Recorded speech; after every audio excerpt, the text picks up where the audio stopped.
Hi folks, after playing Zombies 13 DEFCON Z, I wanted to point out a few things I didn't in the video, just some different ways that we decided to play it, some changes. These are my rules, these are not the rules in Zombies, but just some different rules to establish things. First off, we never use his special ability to convert a zombie over and get an extra heart. It just never crosses your mind in all the action. This game is extremely fun though, I really love it, but we just never use his secret ability. We just keep forgetting. But anyway, on the regular tiles, it doesn't say how many zombies are on there, and usually you're just supposed to fill up the building with them. But we've kind of changed things up just a little bit to make it a little bit harder because things like Netherworld Armory, if you clear it out once, you get the bullet. You clear it twice, you get to pick any weapon card in the deck, and there are some powerful weapon cards in there. So what we did to make it harder, we put 6 of them here. Same thing for Foodlandia. It's kind of hard to determine. Do you just put one in that tent, or do you put them all in there? How many spaces? We did 6 because if you clear this all out, you get a heart every time you stay on there where it's clean. Also, if they play that event card from the deck that says, hey, you cannot play an event card until you've gone to a medical tent. Well, this is one of the medical tents. That and McCormick's little pharmacy, animal hospital there. Those are the 2 places you can go to get that card out. So we left 6 on there. That's what we decided.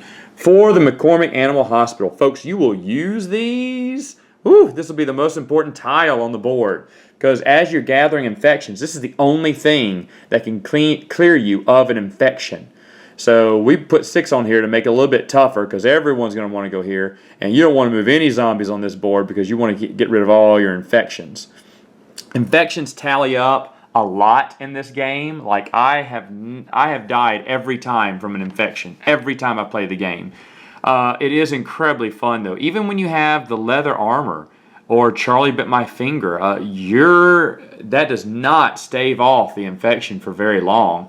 It's a rough game. We played co-op, which was very hard. Then we decided to change the rules up and say, okay, now if you die of an infection during the game, you do not respawn back. You turn into a zombie, and what happens? Well, you get to control all zombie movement from there on out. And if someone else dies, they also share in your zombie movement. Now, why we did this is because of course, if you're sitting out here, you're going to make sure all your zombie rolls, you're going to move them off the board, right? You're going to make sure no one comes by here where you're healing from your infection. Well, that wouldn't be true, right? If zombies know where you are, they're going to be walking towards you. So now all your zombie rolls, once one of the characters has died, they become the zombies. And they get to share that.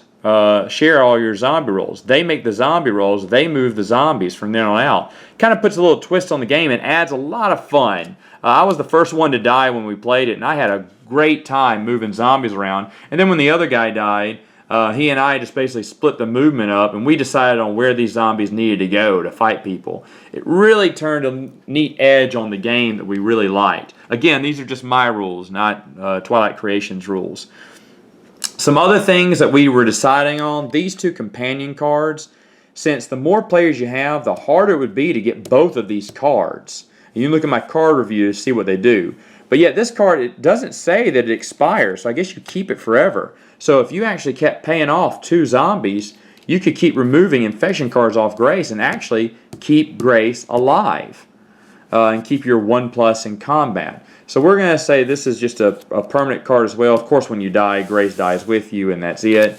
But we're going to keep it because it is rare that someone would get both cards. Plus, if it was just a one-time only thing, why would you even keep it? I mean, yeah, for the +1, but why even keep that card if you don't have Grace yet? So if someone got this card without saving Grace, they may be more inclined to keep it if they knew they could use it to actually save Grace and keep a 1+ permanent in the game.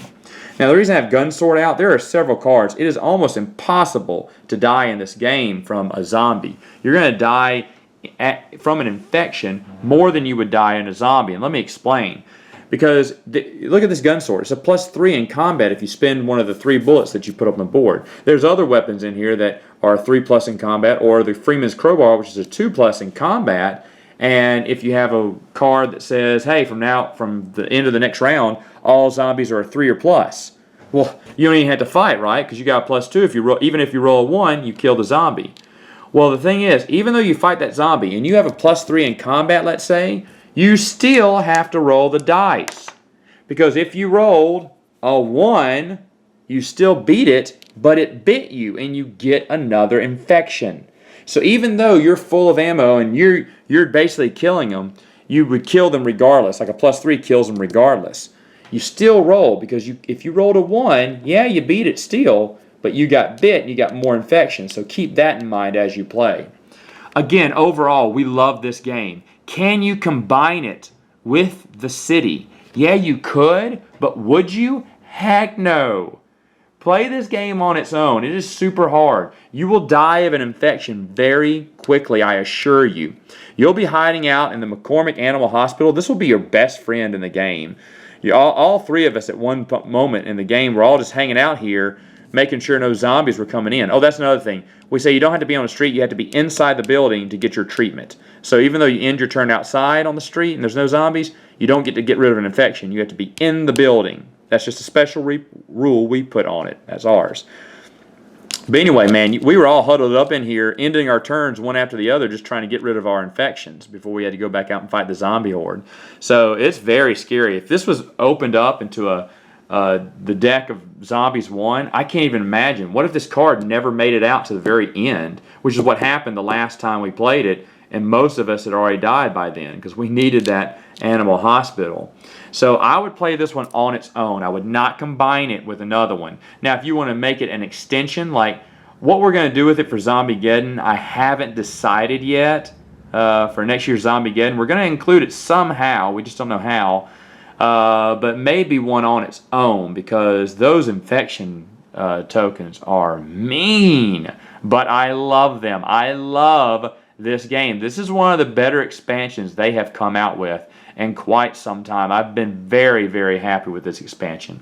Anyway, just wanted to give you a few of those tips and everything. Hey, send me a comment if you have any questions. I'm happy to answer it. And thank you for everyone who's been subscribing. I do these videos for you, and I appreciate your subscriptions and your support. Have a good one, folks.